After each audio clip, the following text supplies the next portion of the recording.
bertujuan mencapai ridho Allah selalu mempererat silaturahmi.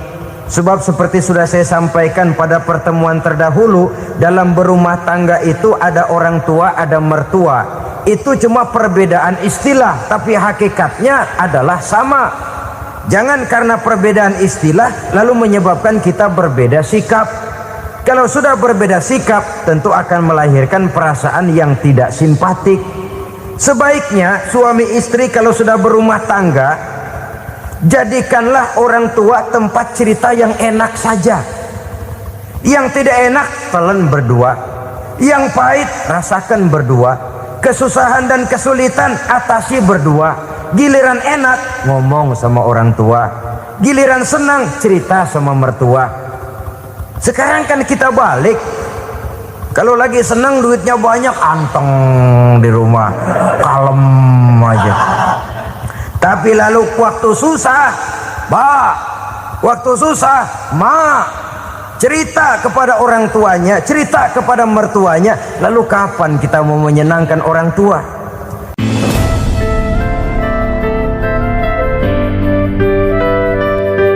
Assalamualaikum warahmatullahi wabarakatuh. Waalaikumsalam warahmatullahi wabarakatuh. Alhamdulillah wassalatu wassalamu ala sayyidina Rasulillah sayyidina wa maulana Muhammad ibn Abdullah wa ala alihi wa sahbihi wa mawala. La hawla wa la quwwata illa billah, amma ba'du. Bapak-bapak, ibu-ibu, saudara-saudara kaum muslimin rahimakumullah. Rumah tangga bahagia menurut agama kita. Sebagaimana yang sama kita maklum bahwa manusia hidup memerlukan idola, memerlukan figur-figur yang akan dijadikan contoh di dalam kehidupannya. Sifat ini dinamakan hubbut taklid atau kecenderungan untuk meniru, dan nampak lebih menonjol pada kehidupan anak-anak remaja atau para pemuda. Siapa yang menjadi idolanya, siapa yang menjadi sentral figur dalam kehidupannya, itulah yang akan dijadikannya sebagai contoh. Kalau idolanya adalah Mick Jagger misalnya, maka tentu yang akan dicontohnya adalah Mick Jagger. Mulai gaya rambutnya, gaya pakaiannya, sampai kepada gaya jalan dan hidupnya. Soal pantas atau tidak pantas urusan nomor 16. Yang penting nyontoh dulu. Inilah kecenderungan daripada manusia.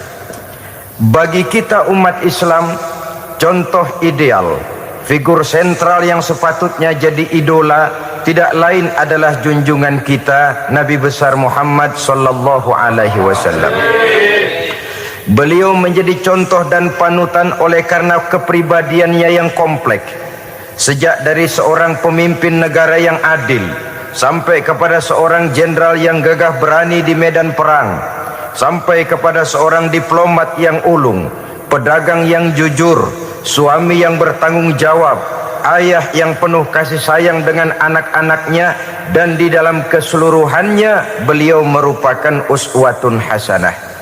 Termasuk dalam membina rumah tangga bahagia, contoh kita tidak lain adalah rumah tangga beliau. Bagaimana sih rumah tangga Nabi kita itu? Beliau berkata dalam dua kalimat yang singkat tapi punya pengertian yang sangat luas dan dalam tentang rumah tangganya. Beliau mengatakan, baiti jannati, rumah tanggaku adalah sorga bagiku. Satu cerminan yang merupakan refleksi dari keadaan yang membawa kebahagiaan. Padahal sepanjang sejarah yang kita baca, rumah beliau kecil saja. Sarapan pagi pun cuma seteguk air zam-zam, sepotong roti, kadang-kadang sebutir kurma. Tidurnya di atas kain kasar yang separuh jadi selimut, separuh jadi alas tidur. Tetapi di tengah kondisi yang semacam itu, beliau sanggup berkata, baiti jannati, rumah tanggaku adalah surga bagiku. Kenapa kita yang hidup di zaman sekarang, di mana fasilitas sesungguhnya serba lebih menunjang untuk berkata semacam itu, malah kita berkata sebaliknya, baiti nari, rumahku adalah laksana neraka bagiku. Padahal kalau dilihat, rumahnya pun kadang-kadang bertingkat, kendaraan serba berkilat, uang banyak berlipat-lipat, istri pun tak kurang cantik memikat, kadang-kadang jumlahnya 4. Tapi tiap hari kiamat tidak ada ketenangan dan ketentraman di rumah tangga. Saudara hadirin kaum muslimin rahimakumullah, mengapa Rasul sampai mengatakan baiti jannati, rumahku adalah laksana surga bagiku? Inilah pokok pembicaraan kita pada pertemuan kali ini.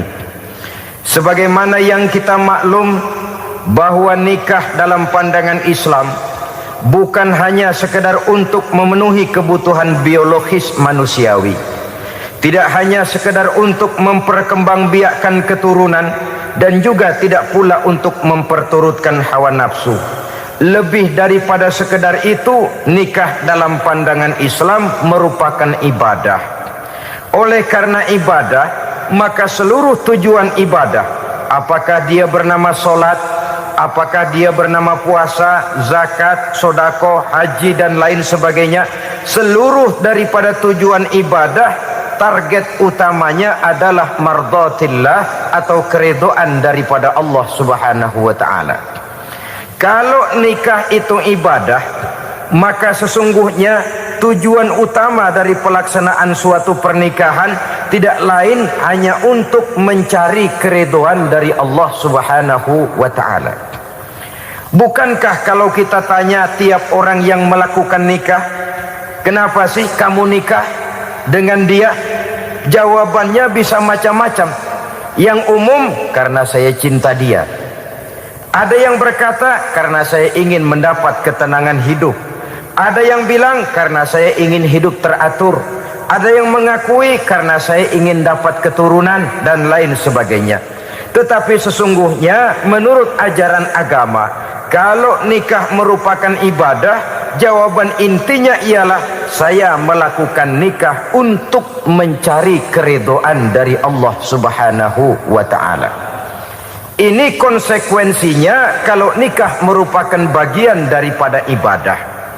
Rumah tangga yang didirikan atas dasar mencari keridhaan Allah, maka akan diwarnai oleh nilai-nilai luhur daripada ajaran agama. Tanpa harta orang memang sulit untuk bahagia, tapi harta bukan jaminan orang lalu akan bahagia. Harta pada suatu saat akan berakhir, kecantikan akan berkurang, pangkat dan jabatan akan sampai kepada batasnya. Tetapi agama, keyakinan, nilai-nilai iman, itulah pegangan kita yang kekal dan abadi. Sebab itu dalam surah Ar-Rum ayat ke-21 Allah Subhanahu wa taala menjelaskan, wa min ayatihi an khalaqalakum min anfusikum azwajan litaskunu ilaiha wa ja'ala bainakum mawaddatan wa rahmah. Dan di antara tanda-tanda kebesaran Allah, dijadikannya bagimu istri-istrimu dari diri kamu sendiri, litaskunu ilaiha, agar kamu bisa hidup tenang bersamanya, wa ja'ala bainakum mawaddatan wa rahmah, dan dijadikannya di antara kamu rasa cinta dan kasih sayang. Umumnya pernikahan terjadi karena mawaddatan warahmah ini, cinta dan kasih sayang. Atas dua dasar itulah rumah tangga didirikan orang.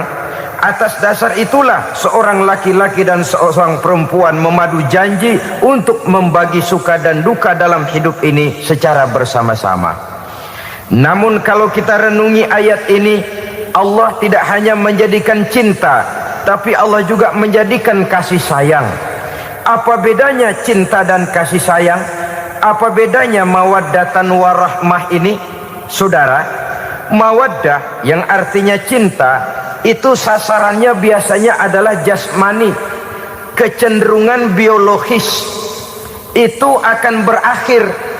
Orang yang mendirikan rumah tangga cuma karena kecenderungan biologis, cuma karena rasa cinta semata-mata, cinta biasanya terkait kepada keindahan. Betul apa benar? Biasanya orang mudah jatuh cinta kepada sesuatu yang punya nilai keindahan. Makanya anak muda jarang yang jatuh cinta sama nenek-nenek. Cinta selalu memandang segi keindahannya. Ini yang namanya mawaddah. Allah tidak mengingkari itu, silakan. Bahwa manusia secara naluri senang kepada serba keindahan, wajar-wajar saja. Tetapi tidak cuma mawaddah, Allah juga menciptakan rahmah, kasih sayang. Mawaddah mungkin ada akhirnya, tapi rahmah tidak akan pernah ada akhirnya. Kalau mawaddah adalah berkecenderungan kepada biologis, jasmaniah, maka rahmah kecenderungan kepada nilai-nilai rohani, kepribadian, kejiwaan, dan lain sebagainya. Dikala pernikahan di bawah umur 40 tahun, mungkin masih banyak mawaddahnya, rasa cintanya. Tapi 40 bahkan 50 tahun ke atas, rasanya orang berumah tangga kalau sudah 50 tahun ke atas itu lebih banyak kasih sayangnya ketimbang cinta-cintaannya. Kalau satu rumah tangga hanya didirikan atas dasar mawaddah saja, atas dasar cinta saja, padahal cinta itu terpaut kepada hal-hal keindahan, keindahan satu saat akan menurun. Ya tentu sebagaimana yang kita maklum bersama-sama, belum punya anak memang cantik. Sudah punya anak, kecantikan mulai menurun. Punya anak 2, kulit mulai mengkerut. Punya anak 3, onderdil mulai dol. Punya anak 4, apalagi tidak pandai merawat diri, persis dompet tanggung bulan. Kalau rumah tangga didasarkan kepada rupa yang cantik saja, cinta akan bisa berpindah, paling tidak akan berkurang nilainya.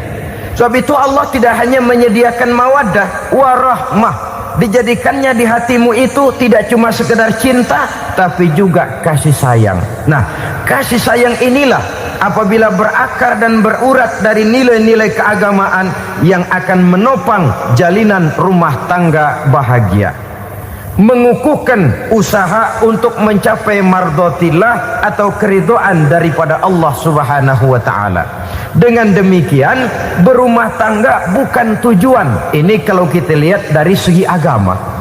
Berumah tangga cuma alat untuk mencapai mardotillah, keridhaan daripada Allah. Seorang suami yang pergi pagi pulang sore peras keringat banting tulang mencari nafkah untuk menghidupi keluarganya, kalau niatnya untuk mardotillah maka pergi usahanya adalah ibadah. Sementara si suami pergi berusaha, istri di rumah mendoakan suaminya, itu juga merupakan bagian daripada ibadah. Marilah kita biasakan membina satu rumah tangga untuk mencapai keridhaan daripada Allah Subhanahu wa ta'ala. Ini motif dasarnya.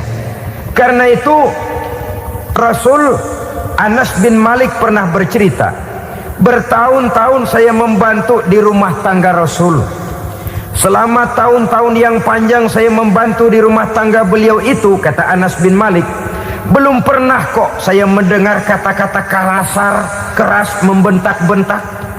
Belum pernah saya melihat ada piring terbang, sandal melayang, ada penggorengan nitir di atas. Belum pernah, padahal tahun-tahun yang panjang sudah saya lalui. Itu rumah tangga Rasul. Istrinya lebih dari 1, tapi tenang, ayem, adem. Walaupun gosip selalu ada. Ini loh ya, namanya hidup berumah tangga. Jangankan rumah tangga kita manusia biasa, rumah tangga Rasul pun tidak luput dari gosip yang kita kenal dengan hadisul ifki itu. Itu sampai tercatat dalam sejarah. Tetapi yang jelas dengan istri yang lebih dari 1, rumah tangganya tenang, tentram, adem. Kita di rumah tangga istri 1, seminggu 7 hari, berantemnya 6 hari. cuma 1 hari gencatan senjata. Saudara hadirin yang saya muliakan, kalau tujuan rumah tangga adalah mardotillah, apa ciri dari suami istri yang menegakkan rumah tangga untuk mencapai ridho Allah itu? Pertama, sepasang suami istri yang membina rumah tangga semata-mata untuk mencapai keridhaan Allah, cirinya yang pertama, bersyukur apabila beroleh nikmat. Ini ciri yang pertama. Bersyukur kepada Allah, kepada sesama berterima kasih. Suami berterima kasih kepada istri, bertahun-tahun didampingi hidupnya, dicucinya pakaiannya, dimasaknya makanannya, tidak istri mengeluh walau hidup lebih banyak kurangnya daripada cukupnya. Suami pandai berterima kasih kepada istrinya, sementara istri pun bisa berterima kasih kepada suaminya. Bertahun-tahun suami peras keringat, banting tulang mencari nafkah, menjadi palang dada terdepan apabila ada masalah-masalah yang besar. Kedua-duanya lalu punya timbangan. Nah inilah ya, saya pesan kepada suami, kepada para suami, kepada para istri, supaya di rumah ada timbangan. Perlunya apa? Kalau pada satu saat istri kita salah, suami cepat-cepat ambil timbangan, lalu ditimbang mana yang lebih berat, salahnya atau dosanya, benarnya atau kesalahannya. Ini istri saya jasanya begini, lalu jasanya begini, salahnya ini, mana yang lebih besar, jasanya atau salahnya? Dengan adanya timbangan, maka keputusan akan objektif. Tapi kalau timbangannya emosi, salah sedikit saja sudah main bentak, main usir, akhirnya keputusan akan mendatangkan kerugian. Sebaliknya, kalau suami yang salah, istri ambil timbangan, ditimbang mana lebih besar, jasanya atau salahnya. Jangan sampai nanti terjadi pepatah, panas setahun habis dihapus oleh hujan 1 hari. Jasa istri yang puluhan tahun hapus oleh kesalahannya yang sedikit, atau jasa suami yang bertahun-tahun hapus oleh kesalahannya yang sebenarnya tidak seberapa. Akibat apa itu terjadi? Karena tidak adanya timbangan. Dari rasa bersyukur dan dari rasa berterima kasih ini, saudara-saudara, akan timbullah sifat saling menghargai. Suami menghargai istri, istri pun menghargai suami. Istiqomah, dikasih uang 5.000 senyum, dikasih uang 500 senyum. Itu namanya istri yang pandai bersyukur. Kalau tidak, 5.000 nyengir, 500 manyun. Tahu manyun? Kayak bemok nyari setoran, monyong saja. Ada sikap istiqomah di dalam membina kehidupan berumah tangga ini. Lalu mengerti posisi suami, ini termasuk tanda berterima kasih. Suami saya itu kerjanya apa, golongannya apa, gajinya sebulan berapa. Atas dasar itu lalu istri menjadi istri yang tahu diri. Walaupun suami harus menyenangkan istri, istri pun hendaknya nimbang, tahu batas kemampuan suami. Kemauan mungkin tidak terbatas, tapi kemampuan sangat terbatas. Kalau suami pegawai kecil, ya mintalah yang kecil-kecil. Kalau suami pegawai rendah, mintalah yang sesuai dengan kemampuannya. Jangan suami gajinya cuma 50.000 sebulan, istri menuntut minta dibeliin gelang yang kayak pelek beca. Tentu sudah overacting namanya. Saudara hadirin yang saya muliakan, kunci awalnya bersyukur kepada Allah. Kalau sudah bisa berterima kasih kepada manusia, hati ini akan mudah bersyukur kepada Allah. Rumah tangga yang pandai bersyukur, berapapun kecilnya nikmat, bukan kecilnya yang dia lihat, tapi karunia Allah yang dinilai.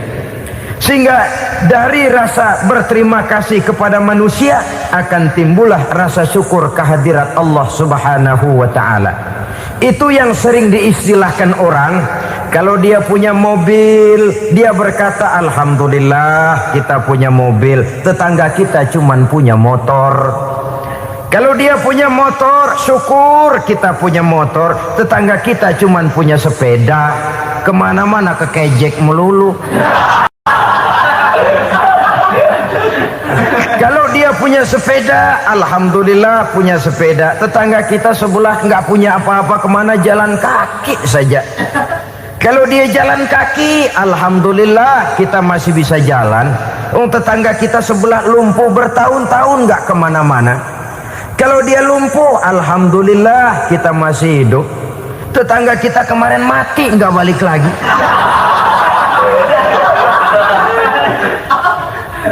Lalu akan timbul rasa syukur. Tapi kalau sudah lumpuh ngelihat yang bisa jalan ngelihat yang naik sepeda, yang punya sepeda lihat yang punya motor lihat yang punya mobil lihat yang punya pesawat. Kapanlah kita ini pandai bersyukur? Sebab kesenangan seperti pelangi, tidak pernah di atas kepala kita, selalu kelihatannya di atas kepala orang lain. Sehingga kalau ngobrol orang sering bilang, lu sih enak lo gue lihat, gue keblangsak amat nih ya. Setiap orang ngomong kepada kita begitu nadanya. Kita yang dilihat enak, sementara kita melihat orang lain enak. Tukang tahu melihat tukang tempe enak, tukang tempe melihat tukang tuak enak, tukang tuak bilang tukang sirsak enak. Enak itu seperti pelangi. Namun kalau kita mau merenungi, tidak pernah Allah berhenti memberikan nikmat kepada kita. Sejak kita bangun tidur sampai kita tidur kembali, bahkan tidur itu sendiri, seluruhnya tidak pernah putus dari nikmat Allah. Bahagia ada di gubuk reot, bahagia ada di rumah mewah, bahagia ada di hati kopral, bahagia ada di hati jenderal, di gunung dan di kota, di hutan belantara dan di desa, di keheningan malam atau di keramaian siang. Kalau kita mau mencari, bahagia selalu ada. Tapi hati yang tidak pandai bersyukur, bagaimanapun banyak kebahagiaan yang meliputi hidupnya, dia tidak akan pernah pandai mensyukurinya. Maka berterima kasihlah kepada istri, berterima kasihlah kepada suami, bersyukurlah kehadirat Allah Subhanahu wa taala. Saya sering mengatakan, sebaliknya seorang suami bagaimanapun kondisi istrinya, kalau itu memang jodohnya, beranilah berkata, istriku adalah Romeoku,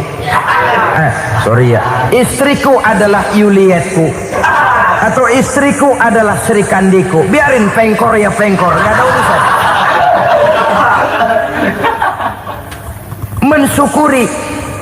Kalau tidak mensyukuri, yang timbul lalu sesalan. Kalau sudah sesalan, mudah umpat mengumpat, caci mencaci dalam rumah tangga, lalu terjadilah kegaduhan. Ketenangan sulit kalau sudah tidak ada unsur saling menghargai itu. Lebih celaka lagi kalau sudah mengarah kepada penyesalan. Kata istrinya, bang gue nyesel kawin sama lu. Suami digituin mungkin gede kepalanya. Kalau lu nyesel apalagi gua, makin nyesel. Iya, coba pikir bertahun-tahun kita berumah tangga, memangnya abang bisa beliin apa sama saya? Itu juga gerobok kalau nggak ngeredit bang. Kalau nggak ngeredit, memangnya kamu bayar kreditan pakai daun pisang? Saudara hadirin yang saya hormati, ini saya tekankan kepada ibu-ibu karena penyakit perempuan umumnya. Pernah Rasul itu pulang Isra Mi'raj cerita, saya pulang Isra Mi'raj diperlihatkan neraka. Neraka ya Rasul? Lalu bagaimana? Saya lihat kok isinya kebanyakan perempuan. Perempuan. Laki juga tidak sedikit. Cuma kebanyakan kok perempuan. Apa perempuan tidak sholat ya Rasul? Sholat. Tidak puasa? Puasa. Tidak ngaji? Rajinan dia sama suaminya. Tapi kenapa lebih banyak di sana? Rasul berkata, hunna yakfurnal asir. Penyakit umum dari perempuan tidak pandai berterima kasih kepada suaminya. Ini rupanya penyakit umum dari tahun atu. Saudara hadirin yang saya muliakan, jadi rumah tangga yang didirikan atas dasar mencapai ridho Allah, maka kelihatan dari pasangan suami istri menjadi orang yang pandai bersyukur terhadap nikmat. Bukankah dalam surah Ibrahim ayat 7 Allah berjanji, la in syakartum la azidannakum wa la in kafartum inna azabi lasyadid. Kalau kamu pandai bersyukur, aku tambah nikmatku. Kalau kamu ingkar, tidak mau bersyukur, azabku itu hebat dan pedih. Rumah tangga yang suami istrinya tidak bersyukur disiksa oleh perasaannya sendiri. Tetangganya dapat nikmat, dia yang meriang. Tetangganya dapat kesenangan, dia yang sakit hati. Dia tidak melihat nikmat yang diberikan kepadanya. Nikmat yang orang lain punya aja yang diincar. Nikmat orang lain aja dihitung-hitung. Tangga kita, saya baru habis beli yang sebelah belilir habis beli kukusan. Cuma sekedar kukusan saja. Orang lain beli apa-apa jadi bahan diskusi di rumahnya. Orang lain saja yang diusut. Timbul dendam kesumatnya, timbul hasutnya. Dia tidak bersyukur dengan nikmat yang ada dalam rumah tangganya. Isi rumah tangga semacam itu disiksa oleh perasaan hasutnya sendiri. Jauh dari kebahagiaan, kering hatinya, miskin jiwanya, merana batinnya. Kalau sudah ke sana, jauhlah rumah tangga dari pantulan sinar kebahagiaan. Saudara-saudara, kita lihat rumah tangga Rasul. Dari rumah yang kecil, dari tempat tidur yang sarapnya kain kasar, separuh jadi selimut lagi, keluar ucapan baiti jannati. Kenapa? Beliau orang yang pandai bersyukur kepada Allah, bisa berterima kasih kepada istri-istrinya, dan istrinya pun pandai berterima kasih kepada Rasul dan bersyukur kehadirat Allah Subhanahu wa taala. Maka nikmat lalu bertambah. Makin kita syukuri nikmat, makin tambah itu. La azidannakum, janji Allah, pasti aku tambah nikmatku kepadamu jikalau kamu pandai mensyukurinya. Tapi kalau kamu ingkar, tidak pandai bersyukur, awas, nikmat bisa berubah menjadi azab kalau kita tidak pandai-pandai mensyukurinya. Jadi cirinya yang pertama, rumah tangga bahagia itu apabila suami istri pandai bersyukur terhadap nikmat yang diberikan oleh Allah Subhanahu wa taala. Satu. Cirinya yang kedua, rumah tangga yang berdasarkan untuk mardotillah, mencapai keredoan Allah, sabar apabila mendapat cobaan. Namanya orang berumah tangga itu persis berlayar di lautan. Suami istri adalah dua orang yang memegang kemudi. Kalau berlayar ombak tenang, angin bertiup sepoi-sepoi basah, lalu bila malam datang bulan bersinar, bintang gemintang gemerlapan, berlayar memang nikmat. Tapi satu saat angin puting beliung bertiup, gelombang menggunung, halilintar menyambar, kemudian petir berkilat. Kalau pada saat itu suami mau ngalor, istri mau ngidul, alamat perahu patah di tengah jalan, kandas di lautan sebelum sampai ke pantai yang akan ditujunya. Oleh karenanya perlu kekompakan. Maka sejak awal seharusnya dalam akan membina rumah tangga yang bahagia itu lebih baik bicara yang pahit-pahit saja, supaya terjadi kesamaan langkah apabila menghadapi kesulitan dan cobaan. Sabar apabila mendapat cobaan. Rumah tangga seperti kapal di lautan tadi tidak akan sunyi dari hantaman gelombang, tidak akan sepi dari tiupan angin topan, dari kilatan petir, dari sambaran halilintar. Baik suami, baik istri harus sabar menghadapi kesulitan. Kadang kesulitan dari segi ekonomi, kadang kesulitan dari segi mengarahkan dan mendidik anak-anak, kadang kesulitan karena banyak orang yang hasut dengan kita, kadang kesulitan berbagai macam lah yang menyebabkan kesulitan. Rumah tangga yang bertujuan mencapai ridho Allah sabar menghadapi segala macam kesulitan. Saudara-saudara kaum muslimin rahimakumullah, kesulitan adalah bagian daripada perjalanan hidup. Siapa orangnya yang tidak pernah menemukan kesulitan dalam kehidupan? Rasanya hampir tidak ada. Dan memang kesulitan bukan untuk ditakuti. Kesulitan justru untuk diatasi, dicarikan jalan keluarnya. Begitulah suami istri yang bertujuan mencari ridho Allah. Manakala suami berada dalam kesulitan, istri mencarikan jalan keluar atau berusaha memberikan jalan keluar. Sebaliknya, manakala istri dalam kesulitan, suami bisa mencarikan jalan keluarnya. Sabar dalam menghadapi segala macam kesulitan. Dalam surah Luqman ayat 17, Allah Subhanahu wa taala berfirman, "Wasbir 'ala ma asabak, inna dzalika min azmil umur." Dan bersabarlah terhadap apapun yang menimpa kamu. Bersabarlah terhadap segala kesulitan yang kamu hadapi, karena sesungguhnya yang demikian itu merupakan sebagian dari perkara-perkara yang telah ditetapkan oleh Allah Subhanahu wa taala. Saudara-saudara kaum muslimin yang berbahagia, kunci sabar sesungguhnya terletak pada keyakinan bahwa segala sesuatu berasal dari Allah dan segalanya akan kembali kepada Allah Subhanahu wa taala. Rumah tangga yang sabar di dalam menghadapi kesulitan-kesulitan biasanya akan lebih mudah mencari jalan keluar. Tapi kalau sedikit kesulitan datang, kita tertimpa oleh kepanikan, oleh kegelisahan, dan oleh ketakutan yang tidak beralasan, maka kesulitan itu bukan saja tidak dapat diatasi, malah rasanya akan menjadi semakin besar di dalam kehidupan kita. Tidak ada rumah tangga yang tidak pernah berhadapan dengan kesulitan, bagaimanapun besarnya rumah tangga itu. Itulah sebabnya kita memerlukan orang lain. Hidup berumah tangga itu seperti orang punya mata. Kalau mata kita kelilipan, kalau mata orang lain kelilipan, gampang kita tiup. Tapi kalau mata kita sendiri yang kena kelilipan, tentu kita memerlukan orang lain untuk meniupnya. Oleh karenanya, suami istri harus saling mencarikan jalan keluarnya.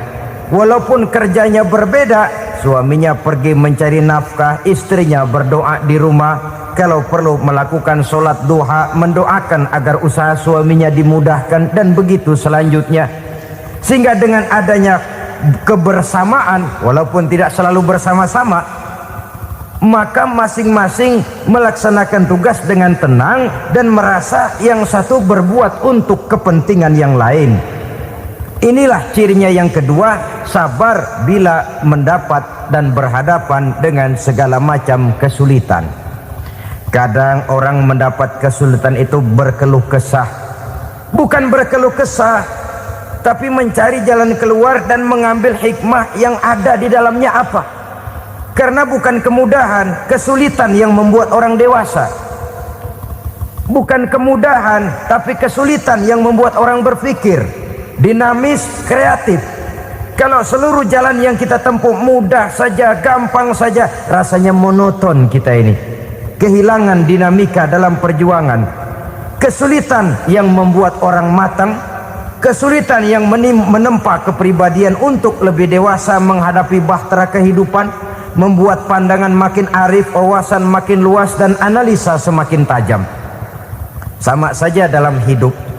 Sesungguhnya pujian sering menjadi racun, dan caci maki kalau kita tanggapi secara positif sering membuat kita makin dewasa.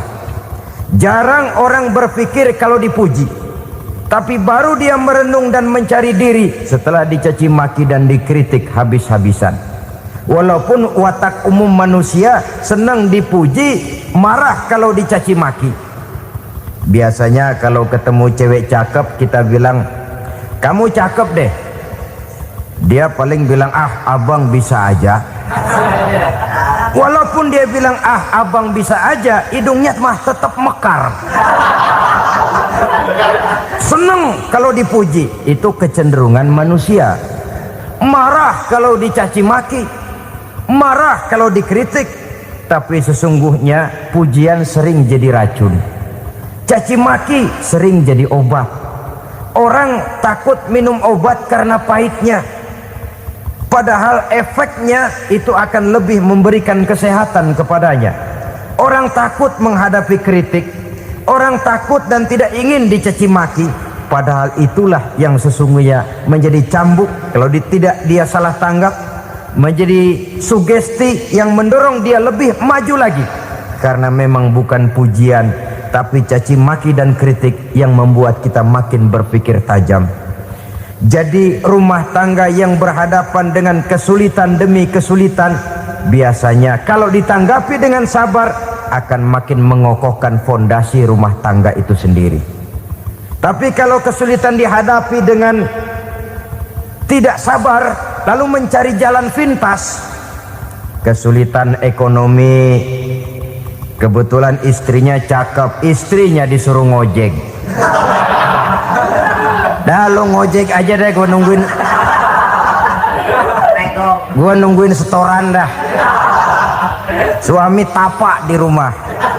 Saudara hadirin yang saya muliakan, buat sepintas memang mendatangkan materi itu mengatasi kesulitan ekonomi, tapi apakah bahagia?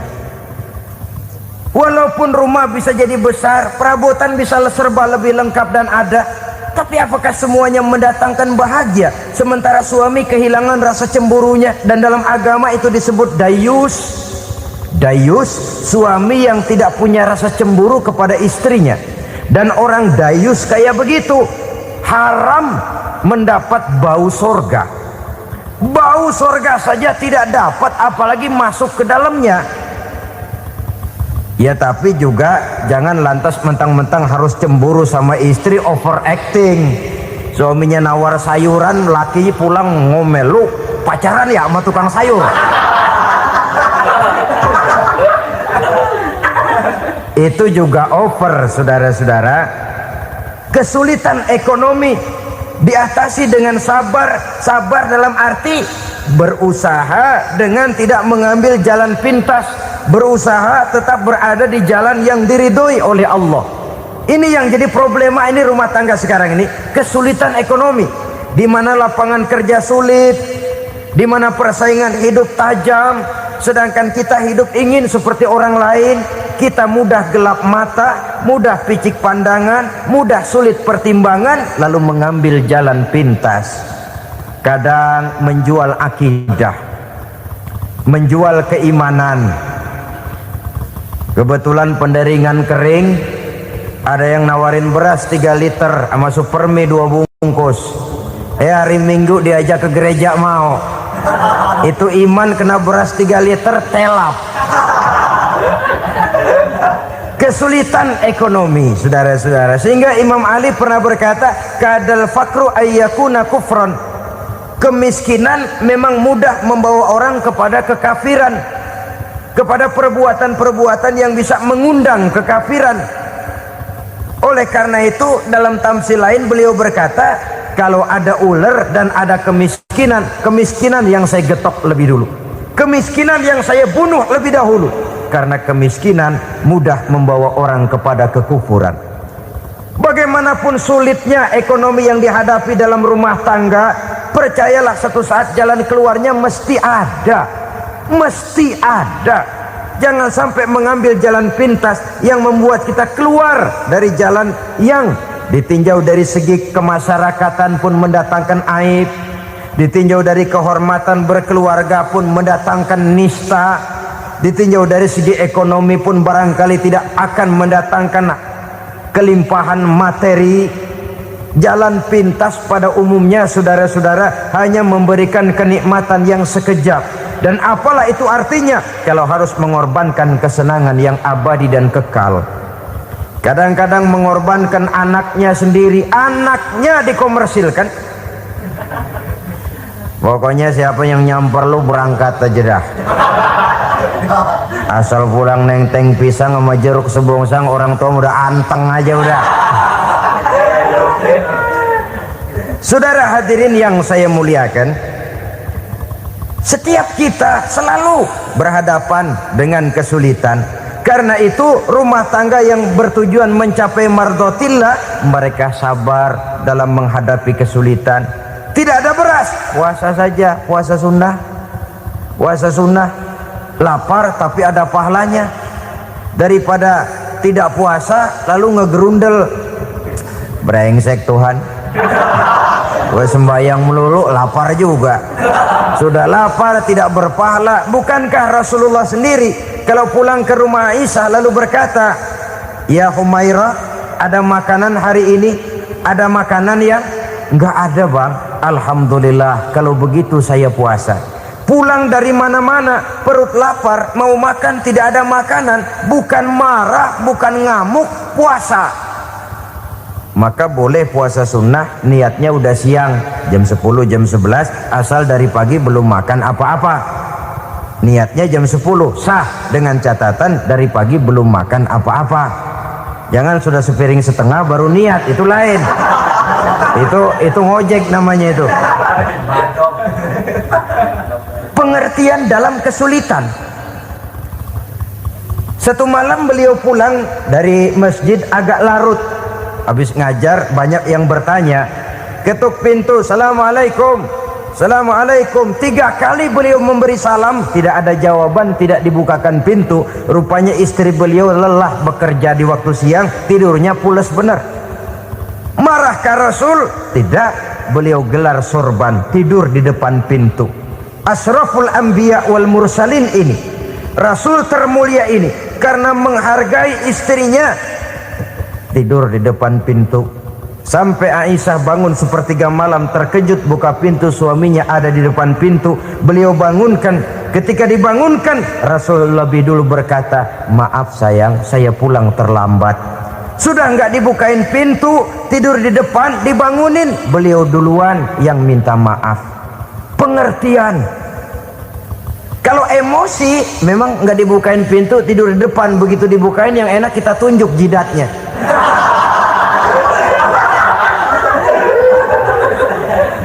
Saudara hadirin yang saya muliakan, kesulitan di dalam kehidupan merupakan bagian daripada kehidupan. Bukan untuk ditakuti, tapi untuk diatasi. Bukan untuk dihindarkan, tapi dicarikan jalan keluarnya. Hadapilah kesulitan dengan baik sangka kepada Allah, dengan lapang dada, dan dengan tetap bersabar menghadapinya. Kenapa? Karena tujuan kita mendirikan rumah tangga, mencapai ridho Allah. Kalau anak kita perjualbelikan, kalau istri kita komersilkan, kalau akidah kita jual untuk mempertahankan rumah tangga, bukankah makin jauh saja rumah tangga itu dari ridho Allah? Ini tujuan utamanya. Yang ketiga, rumah tangga yang bertujuan mardotillah itu, suami istri yang merupakan fondasi di rumah tangga, suami sebagai pemimpin, istri sebagai pembina, selalu musyawarah dalam menyelesaikan persoalan. Walaupun istri ditakdirkan sebagai pemimpin dan suami sebagai pemimpin dan istri yang dipimpin, tapi agama menganjurkan musyawarah. Jangan mentang-mentang istri nyari duit, suami nyari duit lalu menteleng. Segalanya mau diktator, segalanya mau sendiri. Rumah tangga yang bertujuan mencapai ridho Allah selalu didirikan atas dasar musyawarah. Sehingga apabila sesuatu itu dihasilkan dari suasana musyawarah, tidak akan melahirkan penyesalan di belakang hari. Kalau tidak berjalan menurut seleranya masing-masing, belakangan timbul penyesalan, akhirnya main salah menyalahkan. Kalau sudah saling salah menyalahkan, itu artinya sudah saling mengungkit kekurangan masing-masing. Akibatnya tidak ada lagi saling menghargai. Jadi dengan demikian musyawarah di dalam menyelesaikan persoalan.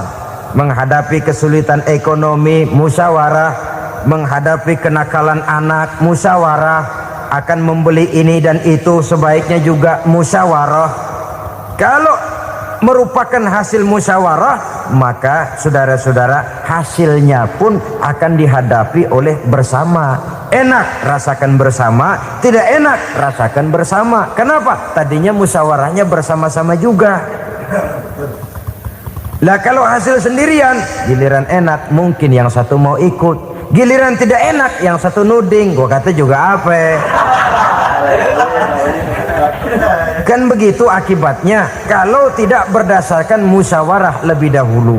Maka insya Allah hasil musyawarah ini setidaknya tidak akan mendatangkan sesalan di belakang hari nantinya.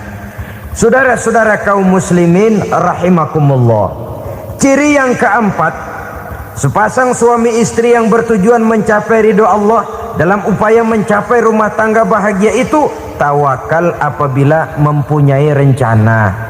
Tawakal berserah diri kepada Allah, bukan berserah diri dalam artian mutlak yang mengarah kepada fatalism atau predestination. Kita sering mengartikan tawakal secara salah. Belum apa-apa sudah menyerahkan diri kepada Allah. Emang semuanya terjadi menurut maunya Allah dah. Gak usah ngapa-ngapain, bagaimana Tuhan aja dah. Lapar juga nggak usah makan, kalau takdirnya kenyang pan kenyang. Ya udah lapar terus kita. Makan dulu, perkara nanti kenyang apa tidak itu baru tawakal. Kalau sakit ke dokter, soal sembuh atau tidak baru tawakal. Artinya usaha itu ada. Setelah suami berusaha, istri berusaha, selebihnya tawakal. Apa perlunya tawakal? Apabila berhasil tidak lupa daratan, apabila berhasil tidak lupa diri, apabila gagal tidak putus asa. Sehingga dengan demikian dari tawakal ini lahirlah pondasi yang kokoh membina rumah tangga yang bahagia dalam upaya mencapai keridhaan daripada Allah Subhanahu wa taala. Apapun yang kita laksanakan di rumah tangga, tujuan intinya tetap untuk mencapai keridhaan Allah. Beli kendaraan untuk mencapai ridho Allah, lalu dipakai ngaji, dipakai ke masjid dan sebagainya. Beli peralatan rumah tangga untuk mencapai ridho Allah. Mendidik anak untuk mencapai ridho Allah. Membantu keluarga untuk mencapai ridho Allah. Dan begitu selanjutnya. Tawakal apabila mempunyai rencana. Kemudian cirinya yang kelima, suami istri yang bertujuan mencapai ridho Allah selalu mempererat silaturahmi. Sebab seperti sudah saya sampaikan pada pertemuan terdahulu, dalam berumah tangga itu ada orang tua, ada mertua. Itu cuma perbedaan istilah, tapi hakikatnya adalah sama. Jangan karena perbedaan istilah lalu menyebabkan kita berbeda sikap. Kalau sudah berbeda sikap, tentu akan melahirkan perasaan yang tidak simpatik.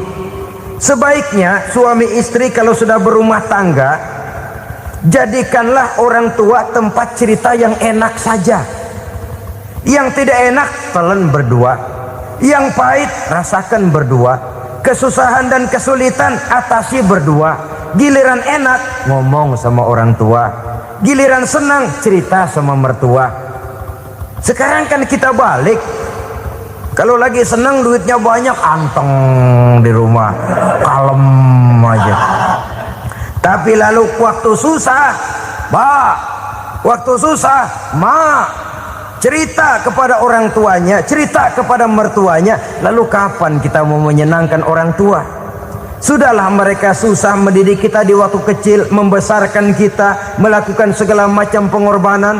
Demi setelah kita berumah tangga, kesulitan rumah tangga kita tumpahkan juga kepada mereka.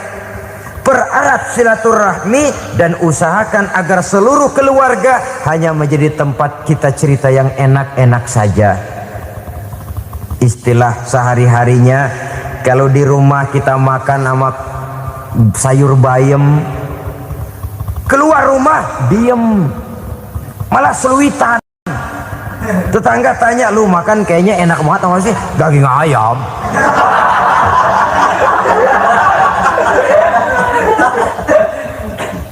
Lalu tetangga kan akan berbisik, itu makannya tuh orang enak bener ya, rumah tangganya tiap hari makan sama daging ayam. Biarlah paling kurang itu jadi doa, daripada kita makan sama kangkung lalu ribut ngomel di mana-mana. Gua kesel banget sama bini gua. Di warung ceritanya lagi. Kenapa? Saban sari gue direbusin kangkung mulu. Brengsek. Di warung cerita ada RT, ada RW. Gara-gara makan sama kangkung se-RT tahu. Akhirnya mungkin kalau kita berangkat orang hitung dari jauhan. Lihat, kangkung liwat gitu.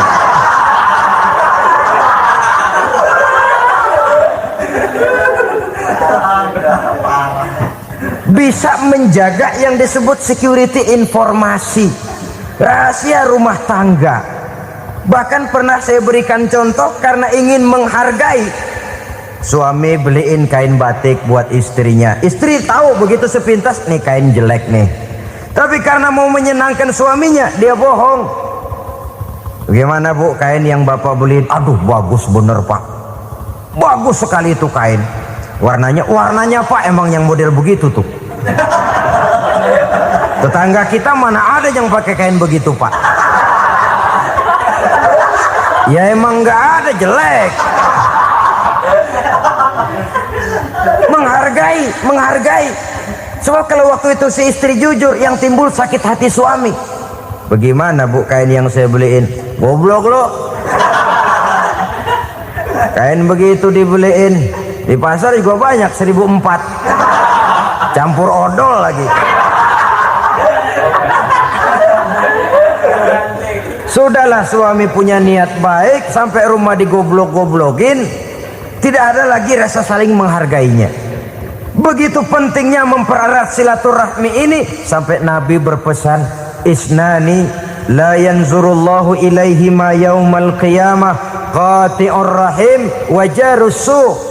Ada dua golongan manusia yang di akhirat nanti tidak akan dilihat oleh Allah, tidak akan diopeni oleh Allah, didiemin aja. Siapa mereka? Pertama, orang yang suka memutuskan silaturahmi. Yang kedua, tetangga yang jahat dengan tetangganya.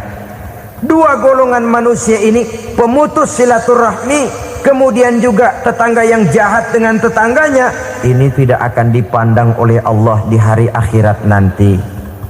Jadi pererat silaturahmi, sebab kita ini zon politikan, makhluk yang bermasyarakat, yang tidak bisa hidup sendirian. Setiap kita memerlukan orang lain.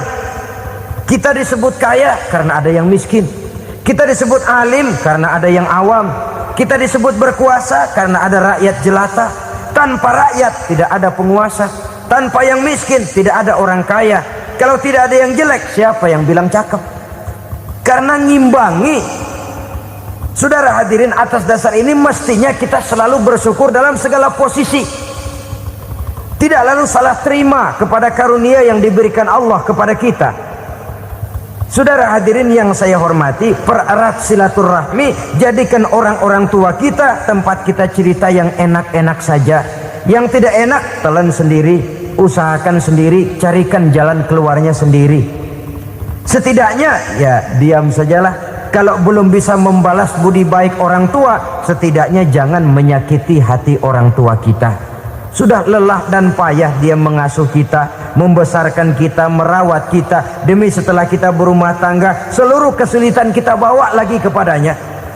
Karena itu buat para istri juga ini perhatian. Kalau dimarahi suami, jangan cepat-cepat pulang ke rumah orang tuanya. Nggak boleh diomelin dikit, main buntal aja.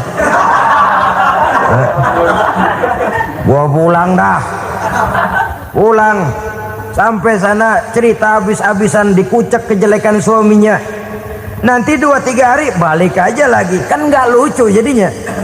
Saudara hadirin, begitu juga suami mencaci maki habis istrinya, 2-3 hari baik aja lagi. Konyol, istrinya sudah dicaci maki habis-habisan, dijeleki leluhur-leluhurnya, 2-3 hari baik lagi, mesraan lagi. Kata bininya dalam hati, gua lu jelekin juga, lu pakai juga, payah.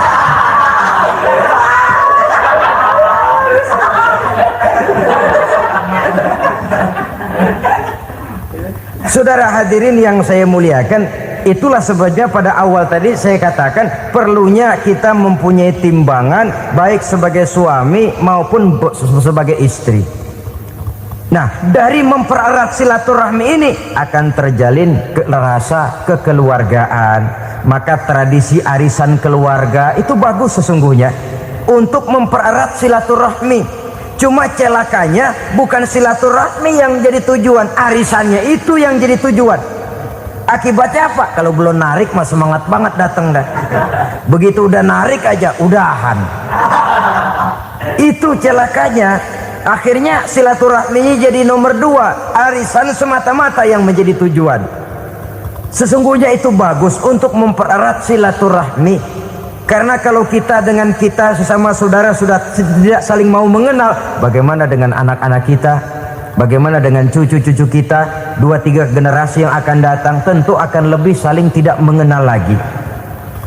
Baiklah ya, yang keenam, suami istri yang bertujuan untuk mencapai keridhaan Allah itu selalu berusaha tolong menolong di dalam kebajikan. Sebab Allah pesankan itu di dalam Al-Maidah ayat 6, wa ta'awanu 'alal birri wat taqwa wa la ta'awanu 'alal itsmi wal 'udwan. Bertolong-tolonganlah kamu di dalam kebaikan, di dalam bertakwa kepada Allah. Jangan bertolong-tolongan di dalam maksiat, di dalam dosa, dan di dalam usaha yang menimbulkan permusuhan. Kalau suami marah kepada seseorang, istri jangan ngipasin. Oh bang, yang begitu mah dibayain tuman. Bu, udah habisin aja dah. Anak-anaknya marahin sekalian. Ngipasin. Istri kesel sama tetangganya, suami ngipasin. Emang tuh tetangga kita, hahu. Habis orang dikipasin. Ta'awanu 'alal birri wat taqwa, bertolong-tolonganlah di dalam kebaikan. Istri malas ngaji, suami mendorong, memberikan sugesti. Suami malas berusaha, istri memberikan sugesti. Saling tolong menolong di dalam kebaikan dan takwa, dan jangan tolong menolong dalam dosa dan permusuhan. Kata suami, bu, daripada kita melarat terus hidup, kita piara tuyul yuk. Kata istrinya, nah ini sudah menyimpang bang, bersabarlah, bagaimanapun insya Allah kita tidak akan mati kelaparan. Piara tuyul itu nanti jadi pindah akidah, merusak iman, berteman dengan setan.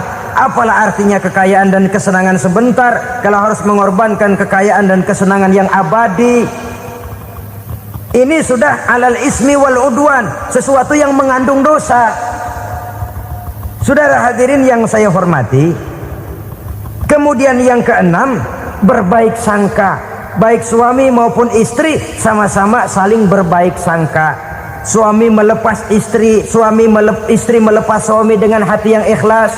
Suami meninggalkan istri di rumah dengan jiwa yang bersih dan rasa yang aman. Ada rasa baik sangka, dan ini modal dasar. Kalau sudah dilandasi oleh buruk sangka, tentu yang lahir nanti adalah perasaan-perasaan yang tidak baik. Akibatnya sangat tidak menguntungkan. Inilah beberapa ciri dari rumah tangga yang didirikan atas dasar mardhatillah, mencapai keridhaan dari Allah. Nanti akan menyusul tujuan berikutnya, diantaranya mendapat keturunan, diantaranya lagi mendatangkan gairah untuk lebih berusaha mencari rezeki karena sudah merasa punya tanggung jawab berupa anak dan istri. Mempererat silaturahmi itu cuma tujuan-tujuan sekundernya saja. Tujuan primernya kita melakukan suatu nikah untuk mencapai keridhaan dari Allah Subhanahu wa taala. Silakan punya istri cantik, kaya, tapi tujuan utamanya kita membina rumah tangga untuk mencapai ridho dari Allah. Karena itu dasarnya mawaddatan warahmah. Jangan cuma cinta, tapi juga kasih sayang. Cinta, kecenderungan kepada jasmani akan berakhir, tapi kasih sayang, kecenderungan kepada rohani, makin tua malah makin erat, makin tua malah makin mesra. Sehingga kadang kita menampak kakek-kakek dan nenek-nenek lagunya kayak pengantin baru. Apa cinta-cintaan? Tidak. Bagaimana kakek-kakek sama nenek-nenek harus bilang I love you? Yang masih ada itu waktu itu mawaddah, kasih dan sayang. Itu yang akan kekal, itu yang akan abadi. Tanpa materi orang sulit untuk bahagia, tapi materi semata bukan jaminan orang untuk bahagia. Nah, ciri yang terakhir dari rumah tangga yang bertujuan mencapai ridho Allah, sinar agama kelihatan di dalamnya. Baik suami maupun istri sama-sama orang yang taat melaksanakan ajaran agama. Saudara, Mudah-mudahan walaupun singkat dapat menjadi sumbangan moral dalam kita mewujudkan rumah tangga yang bahagia menurut contoh yang diberikan oleh Rasulullah sallallahu alaihi wasallam. Terima kasih atas perhatian saudara. Mohon maaf atas segala kekurangan. Usikum wa nafsi bitaqwallah. Wassalamualaikum warahmatullahi wabarakatuh.